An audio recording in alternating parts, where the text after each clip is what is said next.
لقب بشيطان روسيا، الرجل الذي دشن قرن الدكتاتورية والذي أسس مذهبا من أقوى المذاهب السياسية عبر التاريخ. أصدقائي المتابعين، سنذهب الليلة في رحلة مع الثوري الروسي الماركسي فلاديمير لينين.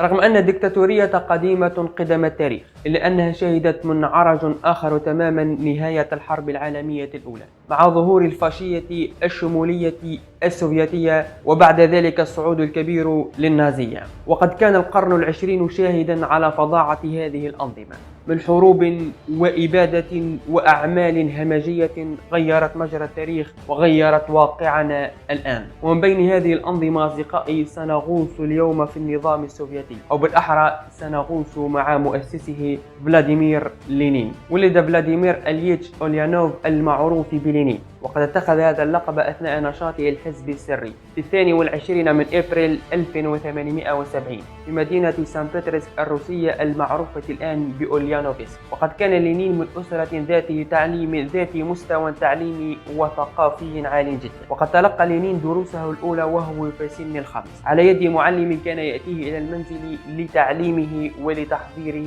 للمدرسة. وبعد ذلك دخل لينين إلى المدرسة وبرز فيها ولقي إعجاب الجميع، أساتذته وزملائه. تفتحت عينا لينين على أوضاع مزرية في البلاد، قيصر متخاذل، الملايين من الفقراء والجرحى، كنيسة مضطربة، وطبقة من النبلاء والبرجوازية استحوذت على كل شيء في البلاد. وقد كان لهذه الظروف أثر كبير في حياة لينين، خاصة وأنه كان ينحدر من عائلة ثورية بامتياز. فقد لينين والده وهو في سن السادس عشر، وفي السنة التالية أي في سنة 1887 أعدم أخاه الأكبر ألكسندر، وذلك لارتباطه في جماعة كانت تخطط لاغتيال الإمبراطور ألكسندر الثالث. وقد كان أيضا لهذه الحادثة أثر كبير في حياة لينين، خاصة بعد أن اعترف أخاه بأنه فعلا كان يخطط لاغتيال الإمبراطور، والذي قال بأن هذه هي الطريقة الوحيدة لاكتساب الحرية السياسية للشعب الروسي. وبعد ذلك التحق لينين بكلية الحقوق في مدينة قزان، لأنه طرد منها بسبب ترأسه لمظاهرة كانت تدعو للحرية في الجامعة. وهكذا أصدقائي بدأت ميول لينين السياسية والثورية تظهر شيئا فشيئا، ورغم المحاولات العديدة للينين بالعودة إلى الجامعة لأنها قبلت جميعها بالرفض. والتحق بعد ذلك إلى جامعة سان بطرسبرغ، ولكن لاجتياز الامتحانات فقط. حصل لينين على شهادة الحقوق عام 1891. اشتغل بعد ذلك مباشرة في مكتب للمحاماة. وبمرور الوقت كرس لينين طاقته لخدمة السياسة الثورية، فراح في تلك الفترة يقرأ كتابات الكاتب الألماني كارل ماركس إلى غاية سنة 1993 حين التحق بجماعة ماركسية تدعى الديمقراطية الاجتماعية. وقد برز لينين في هذه الجماعة، وليس فقط في سان بطرسبرغ ولكن في ألمانيا، فرنسا وسويسرا أيضا. ولكن سرعان ما اكتشف أمره وألقي عليه القبض سنة 1895، وحكم بالنفي إلى سيبيريا لمدة 3 أعوام. سنة 1905 عاد لينين إلى روسيا، وذلك للتمرد ضد الحكومة. ولكن سرعان ما عاد إلى سويسرا، وقد قضى لينين سنوات عديدة في المهجر إلى غاية 1917 حين عاد إلى مدينة سان بطرسبرغ، وذلك لقيادة الثورة الاشتراكية التي أطاحت بالنظام البرجوازي وقضت على آثار القياصرة. وقد كان شعار لينين في الثورة الاشتراكية الأرض، الخبز والسلام. وكان يرى لينين أن الاشتراكية والقضاء على الملكية الخاصة هم السبل الأنجع لتحقيق العدالة الاجتماعية. وفي أواخر 1917 قاد لينين ثورة أخرى ضد الحكومة أدت إلى حرب أهلية، وهي ما يعرف اليوم بثورة أكتوبر، إلا أنها لم تكن سوى انقلاب ليصبح بذلك لينين الحاكم الفعلي لروسيا. وقد أراد لينين تصدير الثورة الاشتراكية إلى أوروبا الغربية، إلى فرنسا وألمانيا، ولكن بسبب الثورات المضادة لم تتم عملية التصدير. فقرر لينين إنجاز بعض الإصلاحات في البلاد عام 1921، وذلك بتشجيع الصناعات الصغيرة، الفلاحة والزراعة، إلا أن ثورة الفلاحة والبحارة آلت دون ذلك.